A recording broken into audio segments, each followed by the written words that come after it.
Magandang gabi po o araw sa inyo. Ako po si Paing at gusto ko pong ibahagi sa inyo ang isang karanasan namin noong kabataan ko. Nangyari ito sa isang baryo sa bandang Quezon taong 1986. Hanggang ngayon, hindi pa rin nawawala sa isip ko ang mga nangyari at ang mga kasama ko noon ay ganoon din ang sinasabi. Hindi nila malilimutan ang gabing yon. Noong mga panahong yon, tatlo kaming palaging magkakasama. Ako, si Arnel at si Dodong. Pare-pareho kaming binata at mahilig maglibot sa mga lugar na hindi pinapansin ng iba. Isang hapon napag-usapan naming tuklasin ang isang lumang kubo sa dulo ng baryo.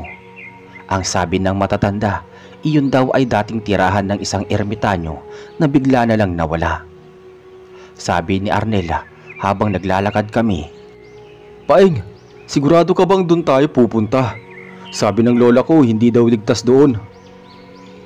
Di ba mas masarap kung tayo mismo ang makakita kung may totoo ngang nakakatakot doon?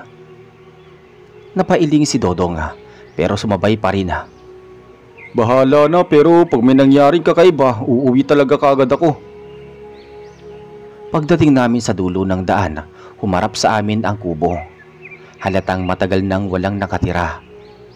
Nakaluhod na ang bubong, may mga damong tumubo sa gilid at ang mga bintana ay parang mata na nakamasid. Tahimik ang mga paligid, kahit mga kuliglig at palaka ay parang biglang tumigil.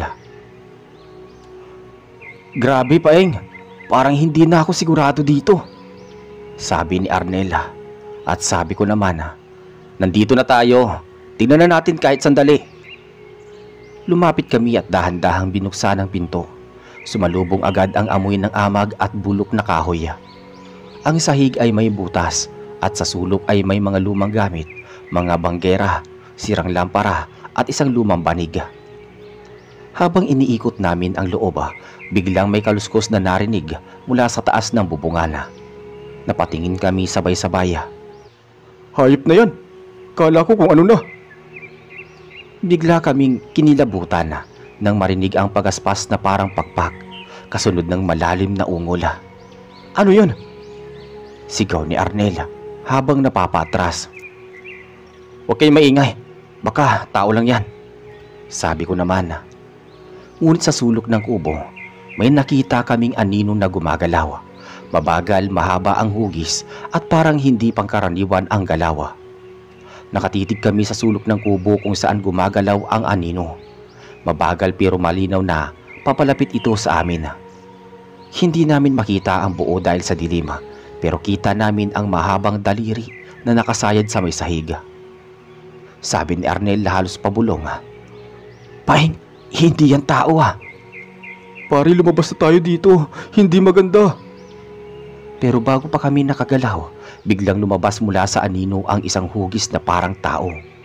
Payat, baluktot ang likod at mahaba ang buhok na gusot. Ang mukha niya ay parang natatakpan ng anino, ngunit ang mga mata ay nagliliwanag na pula. "Hindi kayo dapat nandito." Isang paos na tinig ang lumabas pero hindi gumalaw ang bibig. Nagkatinginan kami tapos sabay-sabay na umatras.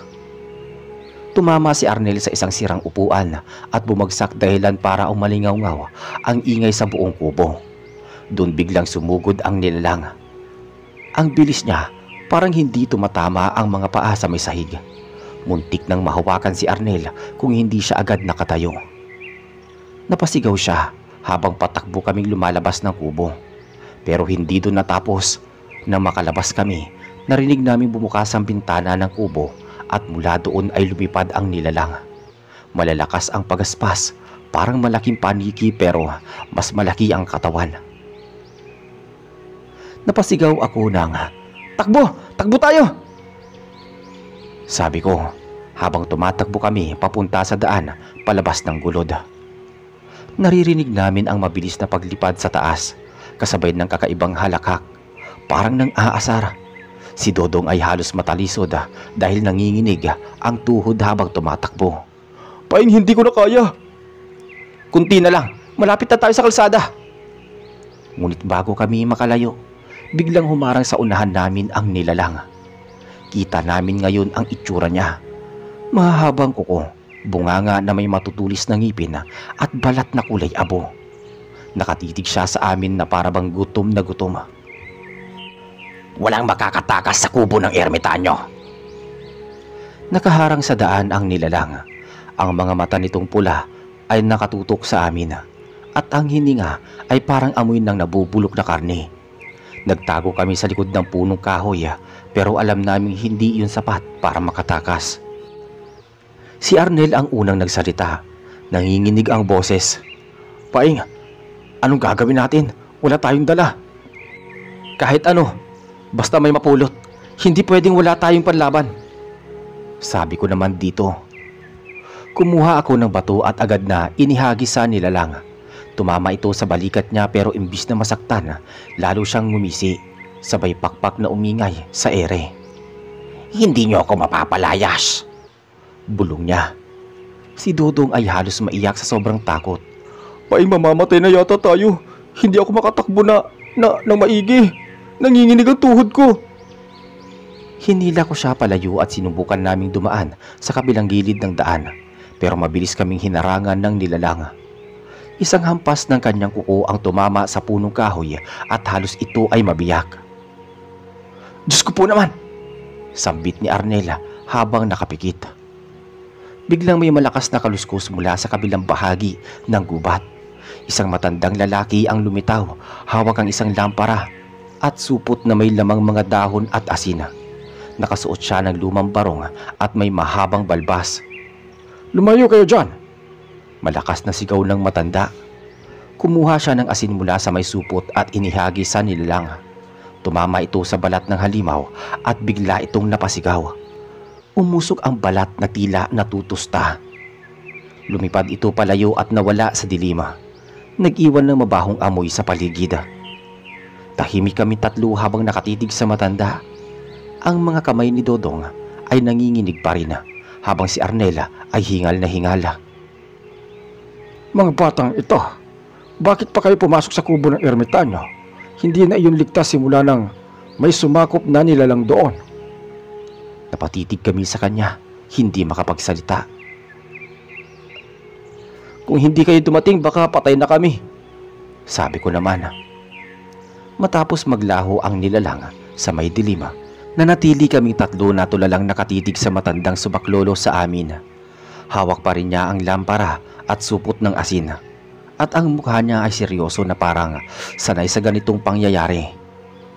"Hindi na bago sa akin ang mga kabataang nakikialam sa kubo. Pero bihira ang nakakaligtas. Swerte kayo. Inabutan ko kayo." "Ano po ba talaga ang nandun, Lolo? Hindi yung tao sabi naman ni Arnel. Umiling ang matanda. "Hindi nga tao. Matagal nang may ermitanyo na nakatira doon. 1 taong nag-iisa. At may kakaibang kaalaman. Nang mamatay siya, hindi napunta sa matinong kamay ang kanyang mga gamit. Ang kubo niya ay naging pugad ng mga masasamang nilalang. Ang nakita ninyo ay isa sa mga aswang na matagal nang nagkukubli sa lugar na iyon." Nagkatingin kami ni Dodong at Arnel. At sabi ko dito, "Lolo, ibig sabihin, hindi lang iisa ang nandoon?" "Marami sila, pero ang pinakapinuno nila ay dumating lang nang mamatay ang ermitanyo. Kaya mula noon, may mga nawawalang hayop at may mga batang nagkakasakit ng walang dahilan. Hindi ninyo dapat pinasok ang kubo." "Lolo, kung ganun, hindi ba delikado para sa buong baryo, baka sumalakay sila?" "At nangyari na nga iyon, noon pa. Pero kung hindi makikialam ang mga tao, hindi sila agad lalabas. Ang problema, kayo, nagising nyo sila." Tahimik kaming tatlo. Ramdam namin ang bigat ng mga salitang yun. Si Arnel ay napaupo sa lupa, hawak ang ulo. "Lolo, anong gagawin namin? Kung bumalik sila, paano kami?" "Bantayan ninyo ang sarili ninyo. At huwag kayong magkalat ng kwento sa iba.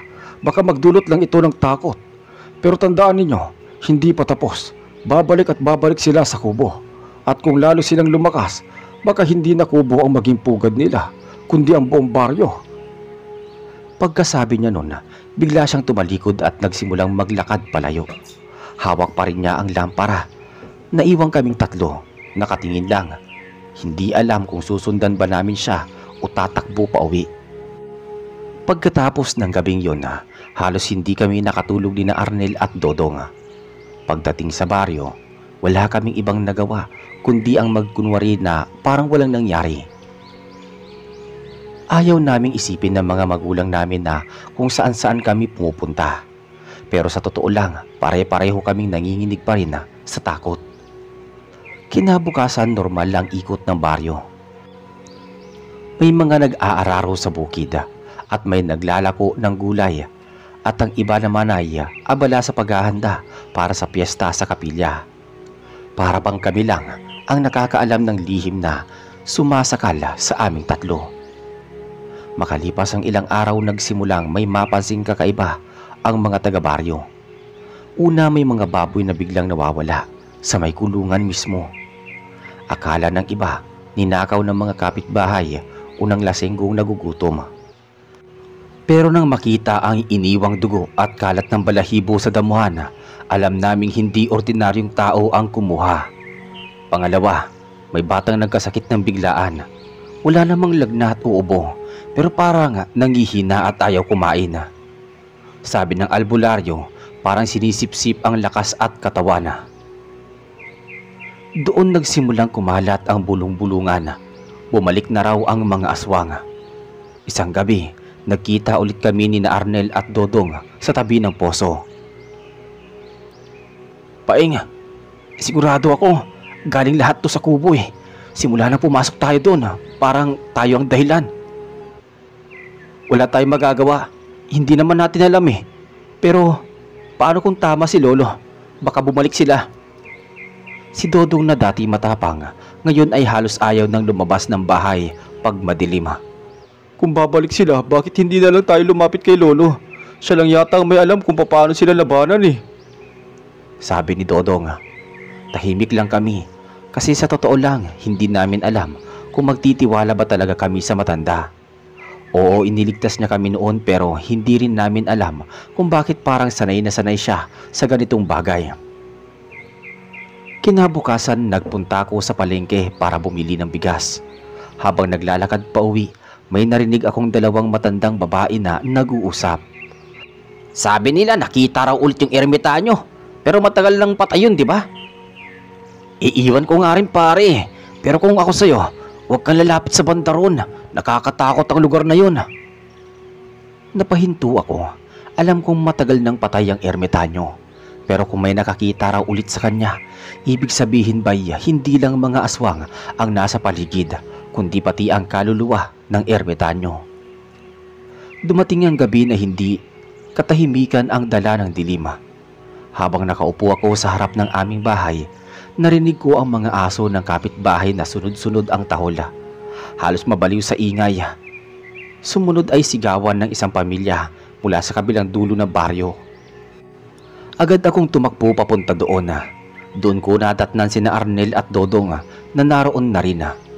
Ang isang baboy sa kulungan ay gutay-gutay, parang may malalaking kuko na bumaon sa laman at bago ito pinilas. Ang dugo ay kumalat hanggang sa bakod at parang may bakas ng paa na hindi tao. Mahaba at matutulis ang mga daliri. Paing, ito na nga yata, bulong ni Dodong. Halos nanginginig ang tuhod. Hindi tayo pwedeng tumayo lang dito. Kung hindi tayo kikilos, baka tao ang susunod nilang kunin, sabi ni Arnel. Kinabukasan, nagtipo ng ilang taga-baryo sa harap ng kapilya. Ang usapan ay iisa: paano mapipigilan ang sunod-sunod na nangyari. Ang mga matatanda ay nagbigay ng payo: maglagay ng bawang sa pintuan, magtabi ng buntot pagi at maglagay ng asin sa paligid ng bahay. Tahimik lang kaming tatlo. Alam namin sa sarili namin na may alam kami na hindi nila batid. Hindi lang basta aswang ang nakikita, kundi isang grupo na galing mismo sa kubo ng ermitanyo. Lumapit sa amin ang matandang tumulong. Nakikita ninyo, unti-unti na silang lumalakas. Kung hindi natin haharangin, baka hindi na lang mga hayop ang mawala. Nagkatinginan kaming tatlo. Doon namin naisip na baka oras na para humingi ng tulong sa kanya. Gabi na nang puntahan namin ang kubo ng matanda. Nandoon pa rin siya, parang naghihintay sa amin.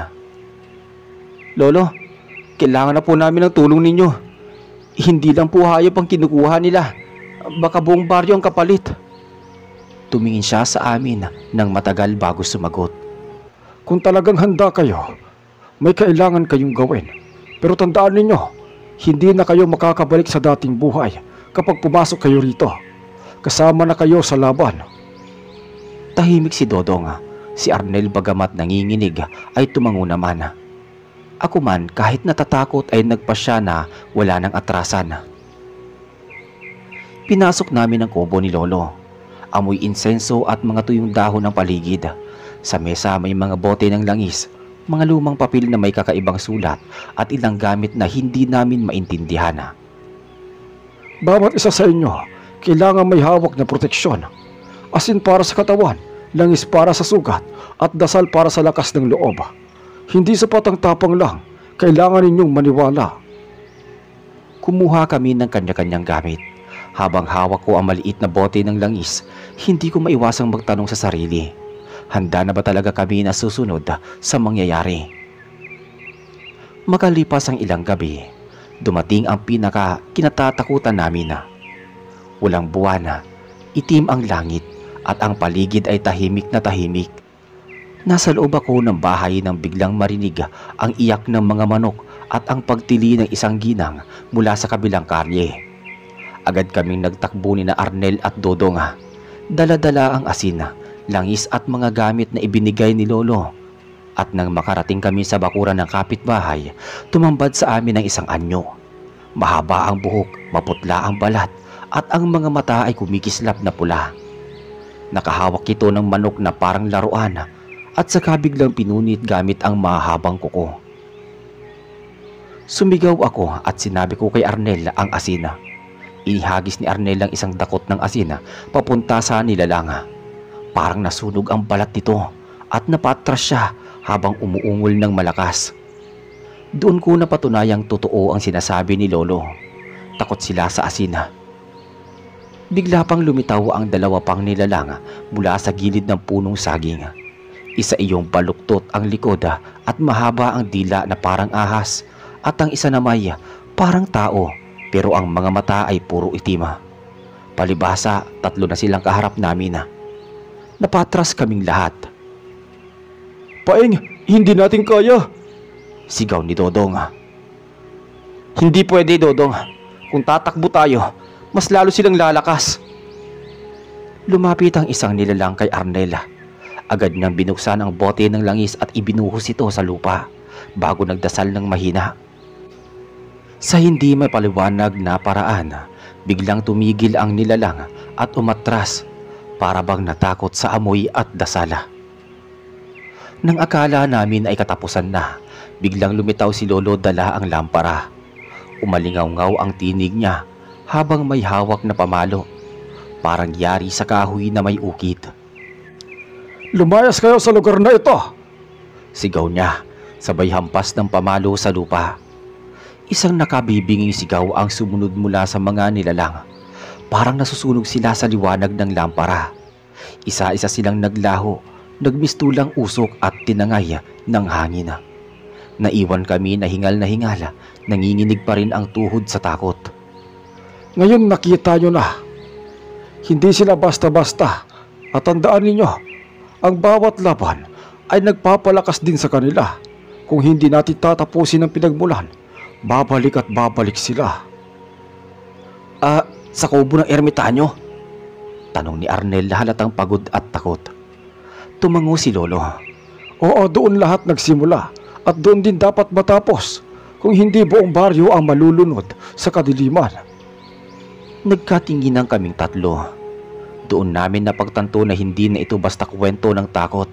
Nasa gitna kami ng labanan na baka hindi namin matakasan.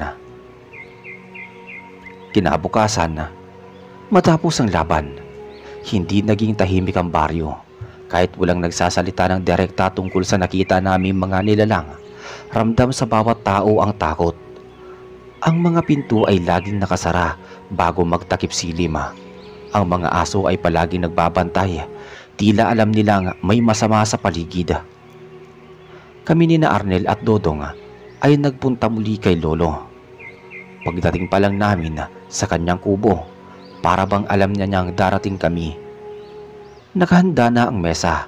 May mga asin na nakabalot, langis na nasa bote at mga dahon na nakatali. Lolo, handa na po kami. Kung kailangan namin tapusin sa kubo, sasama kami. Mabuti, pero bago kayo pumasok, kailangan munang pagtibayin ang loob ninyo. Kapag nag-atubili kayo sa loob, doon sila magtatagumpay. Pinaupo niya kami sa paligid ng apoy. Sa bawat isa sa amin, binigyan niya ng maliit na kahoy na may ukit na parang anting-anting. Ito ang magsisilbing panangga sa inyo. Hindi ito sapat para talunin sila, pero makakatulong para hindi kayo kaagad mapasok ng kanilang kapangyarihan. Paliwanag ni Lolo. Nagpausok siya gamit ang tuyong dahon at itinapat sa amin. Amoy mapait, nakakasulasok. Pero ramdam ko nga gumagaan ang dibdib ko habang dumadaan ng usok sa katawan ko. Paeng, ikaw ang pinakamalakas ang loob sa inyong tatlo. Ikaw ang uunahin nilang lapitan. Huwag kang bibigay. Tumingin ako kina Arnel at Dodong. Alam kong pare-pareho kami kinakabahan. Pero wala nang atrasan. Gabi nang magsimula kaming maglakad papunta sa dating kubo ng ermitanyo. Ang daan ay madilim at tanging lampara ni Lolo ang nagsisilbing ilaw. Habang papalapit kami, naririnig namin ang mga huni ng paniki at ang hangin ay malamig na parang may kasamang bulong. Arnel, naalala mo ba yung una tayong pumasok dito? Hindi ko akalaing babalik pa tayo. Hindi na natin yun pagpipilian pa. Kung hindi tayo babalik, baka pamilya natin ang kapalit. Nang makita na namin mula sa malayo ang kubo, parang mas lumaki ito kaysa sa dati. Ang bubong ay halos nakasayad sa lupa dahil sa mga baging at ang paligid ay punong-puno ng anino na gumagalaw kahit walang hangin. Huminto si Lolo sa tapat ng kubo. Itinaas niya ang kanyang lampara at binikas ang isang dasal na hindi ko maintindihan. Bigla namang lumakas ang hangin at ang mga anino sa paligid ay nagsimulang kumilos. Parang may buhay. Tandaan, lahat ng nasa loob nito ay hindi ninyo dapat katakutan. Takot lang ang puhunan nila. Wika ni Lolo. Ngayon magsimula na tayo. At sabay-sabay naming tinawid ang bakuran, papasok sa mismong pugad ng kasamaan. Pagbukas ng pintuan ng kubo, sumalubong agad ang amoy ng bulok na karne at usok ng kandila. Madilim sa loob, tanging liwanag ng lampara ni Lolo ang nagbigay ng anino sa mga dingding na yari sa kawayan. Doon namin napansin ang mga nakasabit na mga bote na may lamang likido, mga buto ng hayop at mga papel na puno ng kakaibang sulat. Habang naglalakad kami, ramdam kong may mga matang nakatingin mula sa bawat sulok. Ang sahig ay malamig na parang bato at ang bawat yapak namin ay may kasabay na lagitik. Paing, parang may gumagalaw sa taas. Nilingon ko siya pero hindi ko nasagot sapagkat mula sa kisame, unti-unting bumaba ang isang anyo. Parang tao pero mahaba ang mga braso at ang mukay wala ng laman kundi balat at matatalim na ngipin. Arnel, asin daw! Sigaw ko kaagad. Dinakma ni Arnel ang supot ng asin at inihagis sa nilalang. Nag-ungol ito ng malakas at napatras pero hindi ito nawala. Sa halip nagsilabasan pa ang dalawa pang nilalang mula sa likod ng dingding. Isa ay may mahahabang kuko at ang isa na may parang lumilipad na paniki na kasinlaki ng tao. Nagtipon kaming tatlo sa gitna habang si Lolo ay itinaas ang lampara. Bigla niyang hinampas ang sahig gamit ang kanyang pamalo at binigkas ang dasala. Nagliyab ang paligid ng apoy na kulay asul at saglit na napaurong ang mga nilalanga. Hindi sila titigil hanggat hindi natin hinahanap ang pinagmumulan. Itinuro niya ang likod ng kubo kung saan may nakatabing tela. Dali-dali kaming lumapit at inalis yun na. Doon namin nakita ang isang altar sa gitna nito. Merong isang malaking palayok na puno ng dugo at mga buto. At sa paligid ay mga ukit na simbolo. Dito sila kumukuha ng lakas? Sirain natin to bago nila tayo mapalibutan.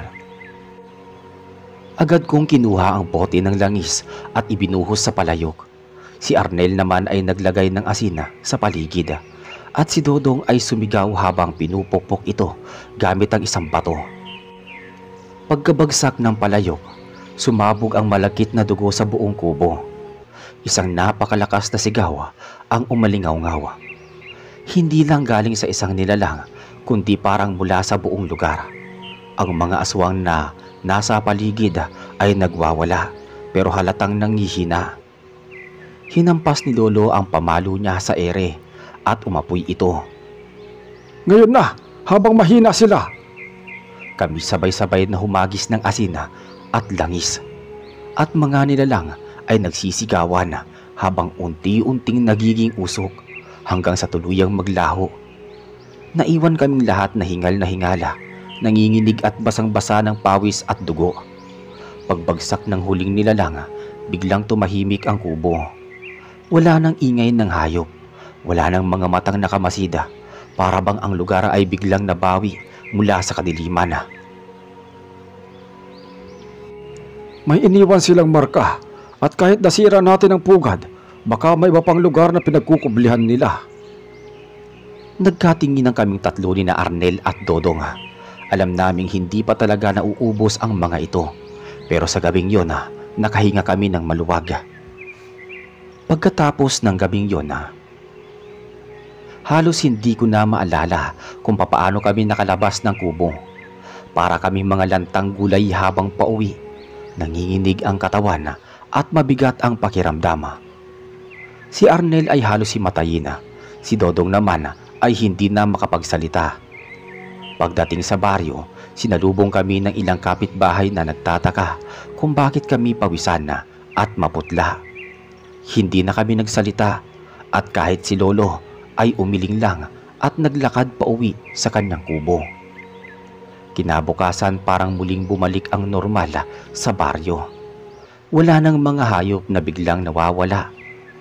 Wala nang batang biglang hinihika o nangihina. Ang mga aso ay tahimik na at ang gabi ay hindi na gaanong mabigat sa pakiramdam. Pero kahit pa ganoon, ramdam namin na may naiwan pa ring bakas ng nangyari. Ang mga tao kahit hindi nila alam ang lahat ay mas maingat na. Bago matulog, sinisigurong may asin at bawang sa pintuan. At ang mga matatanda ay paulit-ulit na nagpapaalala na huwag lalapit sa parte ng kagubatan kung saan nakatayo ang dating kubo. Sa kabila ng katahimikan, kami ni na Arnel at Dodong ay hindi basta nakatulog. Kada gabi, may bangungot akong nararanasan. Nakikita ko ang mga mata ng nilalang, ang matatalim ng ngiti at ang altar na puno ng dugo. Minsan nararamdaman kong may malamig na hangin na dumadaan sa gilid ng higaan ko, kahit sarado naman ang bintana. "Paing," sabi ni Arnel habang nagkukwentuhan kami. "Akala mo ba tapos na? Kasi ako pakiramdam ko may nagmamasid pa rin." Tinignan ko siya, tumango ako. "Ganon din ako. Baka hindi lang sa kubo nagtatago ang mga yon." Minsan pinuntahan namin si Lolo para magpasalamat. Doon niya sinabi ang huling babala. Hindi sa isang lugar nakatali ang kasamaan. Ang kubo ay naging pugad nila, pero hindi ibig sabihin na wala na sila. Tandaan ninyo, ang takot ay parang apoy. Kapag pinayagan ninyo, kakalat at kakalat ito. Umiling siya bago nagpatuloy. Ang laban ninyo ay hindi pa tapos. Pero huwag kayong mawala ng lakas ng loob. Ang mahalaga, alam ninyo na kung papaano sila lalabanan. Lumipas ang mga linggo at unti-unting nakalimutan ng iba ang mga nangyari. Bumalik ang buhay sa dati. May piyesta na ulit, may palaro sa plaza at may mga nagsasayawan sa gabi. Pero kami na nakakita ng totoo ay hindi na muling naging kagaya ng dati. Bawat tunog ng kaluskos sa gabi ay nagpapaalala sa amin ng kubo. Bawat matang dumadaan sa dilima ay parang nagbabalik ng kaba. At sa tuwing maiisip ko ang sigaw ng nilalang, alam kong hindi yun basta mawawala.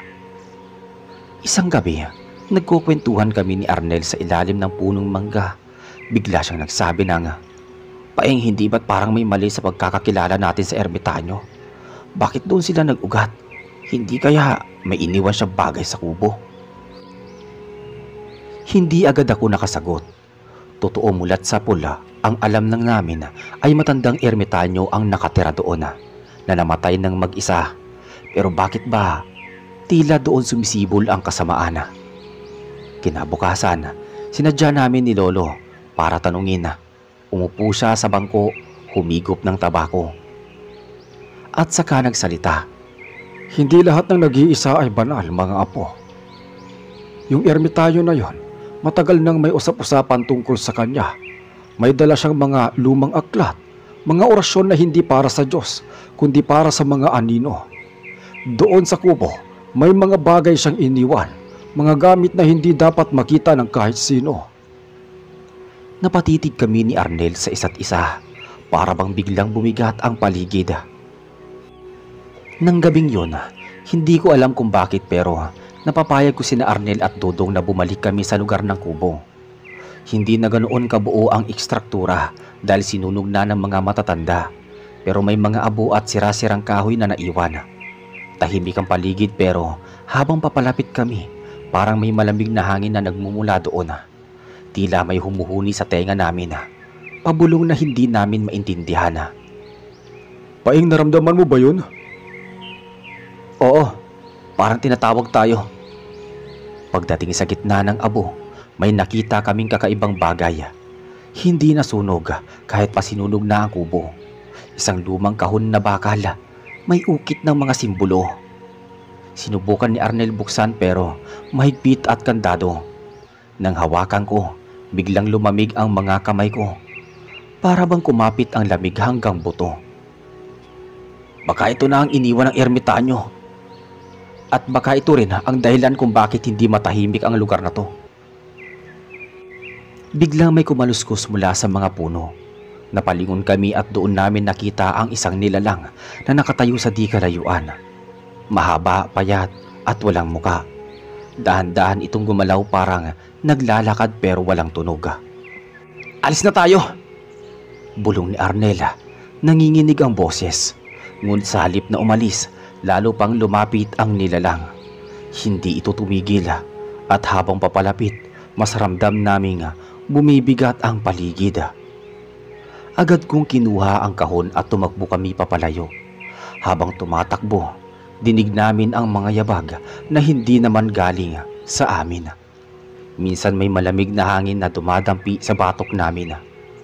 Pagkarating sa may ilog, sakalang nawala ang pakiramdam na may sumusunod. Pag-uwi, ipinakita namin kay Lolo ang kahon. Sa una ayaw niyang hawakan, pero nang makita niya ang mga simbolo, nanlaki ang kanyang mga mata. Bakit ninyo kinuha ito? Dapat yan ay nakalibing sa abo. Hindi niyo alam kung ano ang sumpa na dala niyan. Natigilan kami. "Lolo, ano ba talaga to?" tanong ko. Huminga siya ng malalim at tumingin sa amin isa-isa. Yan ang kahon ng ermitanyo. Doon nakatago ang mga gamit niyang itim na orasyon at mga panawagan sa mga nilalang ng kadiliman. Habang nasa inyo yan, hindi kayo titigilan ng mga ito. Magdamag akong hindi nakatulog. Habang nasa gilid ng papag ang kahon, pakiramdam ko ay para bang may mga matang nakatingin mula sa dilima. Narinig ko pa minsan na may pabulong na boses. Hindi ko maintindihan pero malinaw na hindi galing sa tao. Kinabukasan nagtipon kami ni Arnel at Dodong sa likod bahay. Pare-pareho kami may kaba pero parang may nagtutulak sa amin na buksan ang kahon. "Paeng, paano kung ito lang ang paraan para matapos na ang lahat ng kababalaghan?" sabi ni Arnel. Si Dodong naman halatang takot. Pero paano kung lalo tayo mapahamak? Hindi ba sinabi ni Lolo na huwag itong galawin? Pinagdidebatehan namin pero sa huli na naigang tukso. Kumuha ako ng martilyo at binuksan ang kahon na iyon. Sa unang hampas, wala. Sa ikalawa biglang may malakas na hangin na dumampi. Kahit walang bagyo o kahit mahinang ihip ng hangin. Sa ikatlong hampas, bumigay ang bakal. Dahan-dahan namin binuksan ang kahon. Sa loob may lumang aklat, kulay itim ang pabalat at tila gawa sa balat ng hayop. May mga bote rin na may lamang likido na parang dugo at langis, at sa ilalim isang maliit na buto ng tao. Nakatali sa pulang tela. Napatras si Dodong. Diyos ko, Paeng, buto to ng tao ah. Tahimik si Arnel, nakatitig lang sa aklat. Pinilit kong hawakan ang aklat. Pagbukas ko nakasulat sa lumang Tagalog at Kastila. Mga dasal pero banala, mga orasyon para tumawag ng nilalang, mga guhit ng kakaibang hayop na hindi ko pa nakita. Ang ilan ay may pakpak, may mahabang kuko, may mga mata na parang nagbabaga. Habang binabasa ko, bigla kong narinig ang boses na malapit sa tenga ko. At ang sabi ng tinig na yon, buksan ko daw at basahin ng malakas. Nagulat ako. Tumingin sa paligid pero wala. Si Arnel at Dodong parehong nakatingin sa akin. Parang may kakaibang takot sa mga mata nila. Bigla lang nagdilim ang paligid kahit umaga pa. Parang natakpan ng makapal na ulap ang langit. Ang mga manok na kanina'y tilaok ng tilaok ay natahimik. At mula sa malayo, dinig namin ang pagaspas ng pakpak. Malalaki, mabibigat. "Paeng, isara mo na!" sigaw ni Arnel. Nanginginig ang boses. Agad kong isinara ang aklat at muling ibinalik sa kahon. Sa mismong oras na yon, bumalik ang liwanag. Pero alam naming hindi iyon basta ilusyon lang. May gumising, may nakatawag. Paglingon namin, wala na ang kahon. Nasa gitna pa ito ng mesa kanina. Pero sa isang iglap, nawala. Naiwan lang ay abo. Parang sinunog sa mismong harapan namin. Natahimik kaming tatlo. Wala ni isa sa amin ang nakapagsalita ng matagal. Hanggang sa marinig namin ang boses ni Lolo mula sa likod. "Mga hangal, huli na ang lahat. Hindi na ninyo mapipigil ang gising ng mga nilalang." Nakayuko si Lolo, hawak ang kanyang baston at bakas sa muka ang matinding takot. Hindi galit, kundi takot na ngayon lang namin nakita sa kanya.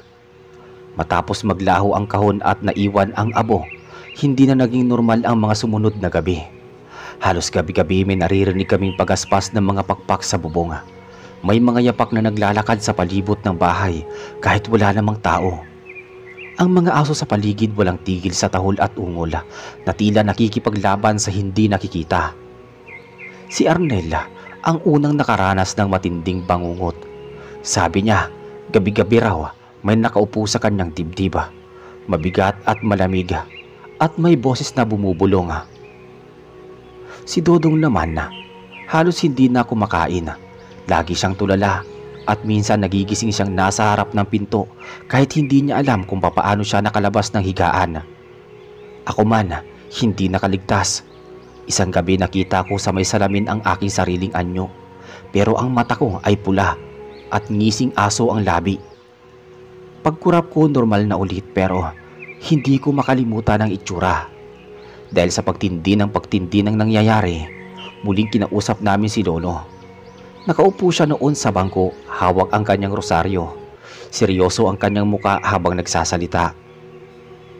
"Mga apo, hindi ordinaryo ang nilaro ninyo. Hindi basta engkanto o multo ang ginising ninyo, kundi mga espiritong pinakawalan gamit ang itim na orasyon. Hindi sila titigil hanggat may nakuha silang kapalit." Napatitig kami kay Lolo. "Anong dapat namin gawin, Lo?" "Isa lang. Huwag ninyong patuluyin na pagbigyan ng takot ang mga nilalang. Magdasal kayo, manatili sa loob at iwasang sundin ang kanilang bulong. Kapag may humiwalay sa inyo, siya ang unang kukunin." Dumating ang gabing hindi namin malilimutan. Malakas ang hangin, walang buwan at ang paligid ay parang balot ng usok. Sa bubong ng bahay, sunod-sunod ang kalabog doon. Para bang may mabibigat na nilalang na naglalakad. Sa labas, nakita namin ang figura ng mga nilalang. Mahaba ang kuko, nakayuko ang katawan at may pakpak na parang paniki. Paeng, nandyan na sila. Si Dodong naman nakaluhod, umiiyak at paulit-ulit na sinasabi na, Hindi ko na kaya, hindi ko na kaya. Hawak ko ang rosaryo ni Lolo, mahigpit kong idinikit sa dibdib. Pinilit kong manalangin kahit nanginginig ang labi ko. Maya-maya dumagundong ang bubong at biglang bumukas ang bintana kahit nakasara ito na mabuti. Isang malamig na hangin ang pumasok at sa isang iglap nakita naming tatlo. Ang tatlong aninong pumasok sa loob. Isang kaluluwa ang kailangan. Bulong na parang sabay-sabay na boses. Bago pa kami makagalaw, biglang tumayo si Lolo bitbit ang baston at rosaryo. Pumasok siya sa gitna ng mga kalaban at sabay sabi nga, Ako ang kapalit. Ako ang haharap sa sumpang iniwan ng ermitanyo. Huwag ang mga apo ko. Nagkatinginan kami, pero bago pa namin siya mapigilan, umilaw ang rosaryong hawak niya. Ang mga nilalang ay napatras pero unti-unti silang sumama sa apoy na bigla na lang bumalot kay Lolo. Napasigaw na lang kami ng sabay-sabay. Pagkaraan ng ilang sandali nawala ang mga nilalang, nawala ang usok at bumalik ang katahimikan. Naiwan kami ni Arnel at Dodong, parehong umiiyak at hindi makapaniwala sa sakripisyong ginawa ng matanda. Kinabukasan dinala namin ng abo ni Lolo sa simbahan at doon siya inilibing ng maayos. Ang lugar ng kubo ng ermitanyo ay tuluyan ng iniwasan ng buong baryo. Lumipas ang mga taon pero hindi na namin nakalimutan ang mga naganap. Hanggang ngayon, Sir Reggie, hindi ko alam kung tuluyang natapos ang sumpa o naghihintay lang ng susunod na makialam. Ang malinaw lang, binayaran ni Lolo ang pagkakamali namin. At sa tuwing makakarinig ako ng kaluskos sa dilima o pagaspas ng pakpak, naaalala ko ang gabing yun. Ang gabing muntik ng kitilin ng mga nilalang, ang buhay namin. At dito po natatapos ang ating kwento. Muli ang inyong lingkod, ako si Reggie, ang inyong narrator, dito sa ating channel na Kwentuhan Tayo.